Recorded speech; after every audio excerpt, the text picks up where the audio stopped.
Meski diburu banyak tim Moto3 papan atas, Honda menunjukkan sikap tegas dan terkesan arogan. Raksasa pabrikan Jepang itu memastikan tetap akan menangani Veda Ega Pratama musim depan.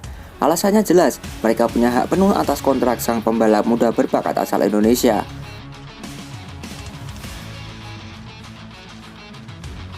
Bos Honda Racing Asia menyebut bahwa Veda adalah bagian dari proyek jangka panjang mereka.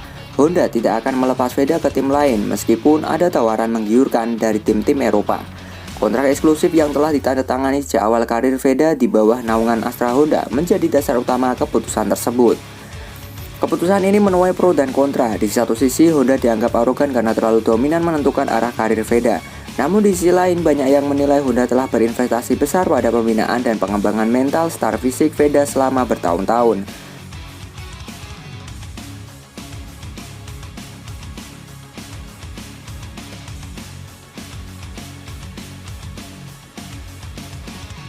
Beberapa tim Moto3 termasuk KRI KTM dan Leopard Racing dikabarkan sudah melakukan pendekatan. Namun hingga kini Honda Racing Asia bersikukuh bahwa Veda akan tetap berada di bawah naungan mereka untuk program Moto3 tahun depan. Langkah tegas Honda ini menjadi penegasan bahwa Veda bukan sekedar pembalap berbakat, tapi aset penting dalam proyek besar balap Asia. Akankah Veda tetap bisa berkembang maksimal di bawah payung Honda? Hanya waktu yang bisa menjawab.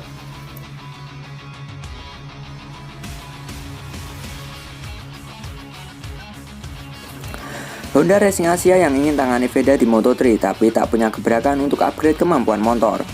Nama Veda Ega Pratama terus jadi sorotan di dunia balap junior, terutama setelah performanya di Red Bull Rockies Cup. Namun kabar mengejutkan datang dari garasi Honda Racing Asia yang berniat membawa Veda naik ke kelas Moto3.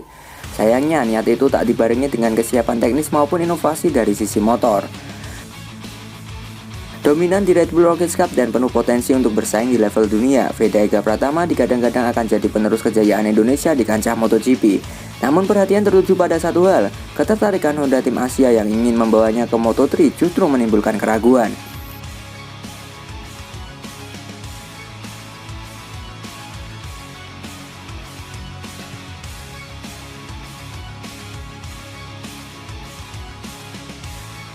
Pasalnya sudah bertahun-tahun Honda Racing Asia dinilai stagnan, tidak ada gebrakan teknologi, tidak ada upgrade signifikan pada motor, dan yang paling fatal, tak ada hasil nyata dalam mendongkrak performa pembalap-pembalap muda Asia. Motor mereka terus tertinggal dari rival pabrikan seperti KTM dan Leopard yang secara rutin memberikan update pada mesin, chassis, dan sistem elektronik. Sebaliknya, Honda Asia lebih sibuk urusan sponsor ketimbang membangun motor kompetitif. Dengan potensi emas yang dimiliki Veda, banyak pihak justru khawatir langkah ke Moto3 bersama Honda Racing Asia justru akan jadi bumerang tanpa dukungan teknis mumpuni. Perjalanan Veda bisa mandek di level pengembangan.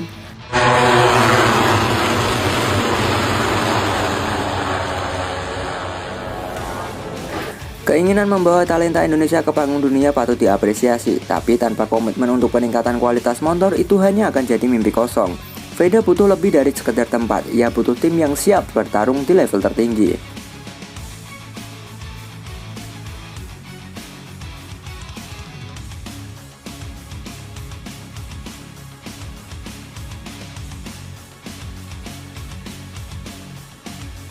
Bos Honda Racing Asia andalkan hak sepenuhnya atas kontrak Veda tak akan lepas ke tim Moto3 lainnya. Nama besar Honda Racing Asia kembali jadi perbincangan, bukan karena prestasi melainkan karena klaim eksklusif mereka terhadap pembalap muda Indonesia Veda Ega Pratama. Dengan dalih sudah membina sejak dini, Honda Racing Asia menyebut punya hak penuh atas masa depan Veda. Namun dibalik itu banyak yang menilai Veda hanya dijadikan alat tarik sponsor belaka.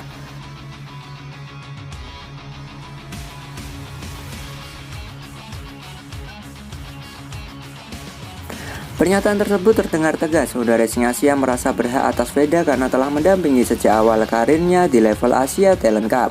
Namun fakta di lapangan justru membuka sudut pandang berbeda. Benar, Veda sempat dibina Honda sejak awal, tapi saat performa Veda melejit di Red Bull Rockies Cup, justru bukan motor Honda yang mengantarkannya bersaing di barisan depan, melainkan KTM. Sementara itu di FIM Junior GP bersama Honda, Veda berkali-kali kesulitan masuk 10 besar.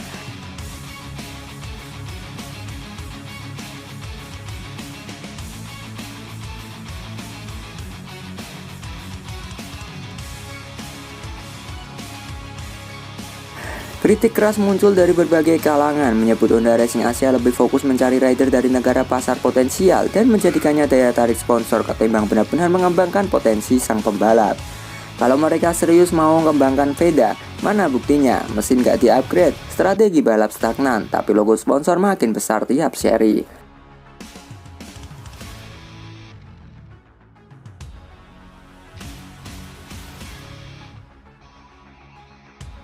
Veda menunjukkan bahwa dengan dukungan motor kompetitif dan manajemen yang fokus pada performa, dia mampu bersinar. Tapi jika terus dikekang atas nama hak pembinaan, demi kepentingan lain, masa depannya bisa tersandra.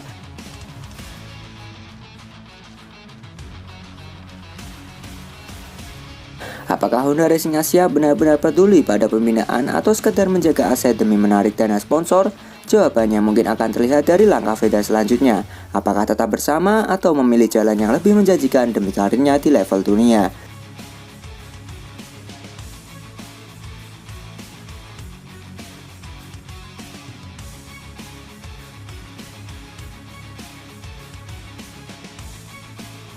Jadi menurut kalian gimana nih dengan Honda yang ngotot punya hak atas Veda, gengs? Yuk berikan pendapat kalian di kolom komentar.